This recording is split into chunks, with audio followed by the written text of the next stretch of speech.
Qu'est-ce que c'est que... Mais... Sœur Rolande, mais enfin, mais que faites-vous ici? Félicien, mais comme tu as grandi, mon petit. Oh, ça va, ça va. Je ne suis plus votre piou-piou non plus. La dernière fois que vous êtes rentré au pays, j'étais déjà patron de ma boulangerie, je vous le signale. Oui, pour moi, tu seras toujours mon petit Félicien. Il y a des choses qui ne changent pas. On ne m'avait pas dit que vous rentrez au pays. Et puis alors, tu aurais fait quoi? Tu aurais sorti les lampions, les guirlandes, et pourquoi pas convoquer la fanfare? Ah, tu sais que j'aime pas les mensonges, hein? Non, enfin, pas vraiment, mais j'y pense là. Vous logerez où, ma sœur? Oh, je sais pas, je trouverais bien un coin de lit pour me reposer. Mais venez chez moi, ça me ferait plaisir. Chez toi? Non, mais tu accueillerais une servante du Seigneur dans ta demeure? Ma parole, il a changé de religion. Cessez de me taquiner. Oui, c'est vrai, j'étais la moindre révolutionnaire lors de votre dernier séjour au village. Mais j'ai changé, j'ai mûri. Je suis même devenu syndic. Waouh! Félicien Béranger, syndic. Bon, si on m'avait dit. Félicitations. Ah oui, bravo. Mais parle-moi de toi, tu vis seul? Oh non, j'ai ma fille qui passe quelques semaines ici, entre 2 semestres aux études. Mais oui, la petite Fanny. Oh, il n'y avait pas longtemps qu'elle avait pointé le bout de son nez lors de ma dernière venue. Je l'élève seule désormais. Ah, Madame sa maman a préféré voler de ses propres ailes. ah. Vous savez, ma sœur, c'est pas facile d'être la femme du boulanger. Oh ben non, vois-tu, moi je m'en rends pas vraiment compte, hein. Mais que s'est-il passé durant toutes ces années au village? Oh, on aura bien le temps d'en parler si vous acceptez de loger chez un anarchiste poteux. Ouais, tu as raison, mon petit. Mais allons nous asseoir, veux-tu? Ça reposerait un petit peu mes vieilles jambes. C'est que là, je n'ai pas beaucoup de temps. Je dois aller faire ma tournée. Ah, parce que tu passes encore et toujours dans toutes les maisons de la paroisse? C'est clair. C'est mon gagne-pain. Enfin, c'est une expression. Alors tu vois toujours Louis le cordonnier? Mais Louis le cordonnier, il est mort il y a déjà quelques années. Oh. Mais il était âgé? Sauf votre respect, ma soeur. Il était très vieux et ne demandait qu'à mourir. Et Monsieur Jean, l'instituteur? Oh, ben, monsieur Jean l'instituteur, décédé lui aussi. Ah ben décidément. Dites, on va pas passer en revue la nécrologie villageoise, hein? Pour cela, je vous conseille plutôt de lire mon livre d'or. Ah, parce que tu tiens un registre des décès? Mais pas seulement des décès, mais de tout ce qui se passe au village et qui est imprimé sur la feuille locale. Décidément, tu ne cesseras jamais de m'étonner, toi, hein? Bon, dites-là, je suis à plus pressé. Allez plutôt voir Fanny. Elle vous montrera votre chambre et vous dira où déposer vos affaires. D'accord, d'accord. Mais juste un mot avant que tu partes. La cure est-elle toujours habitée?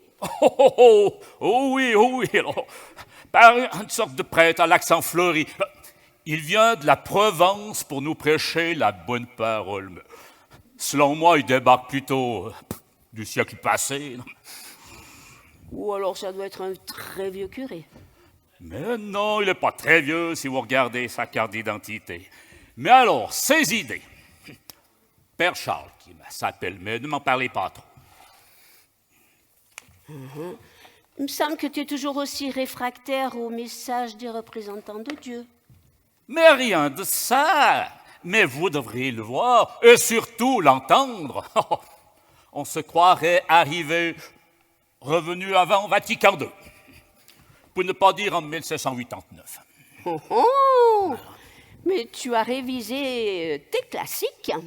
Je vous l'ai dit, ma sœur, j'ai changé. Mais là, je suis obligé de vous laisser. Je suis horriblement pressé. Bon, va mon fils, va.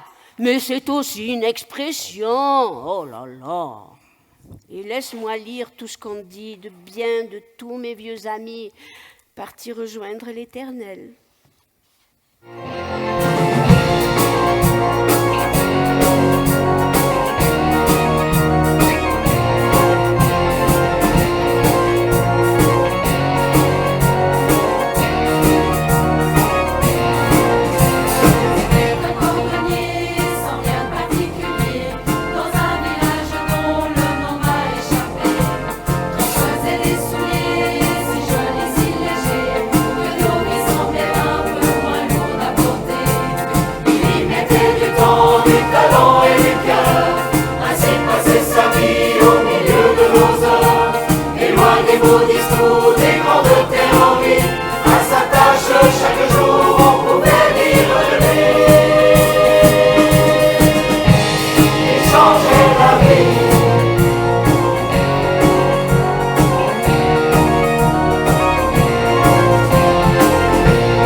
Vous avez bien chanté.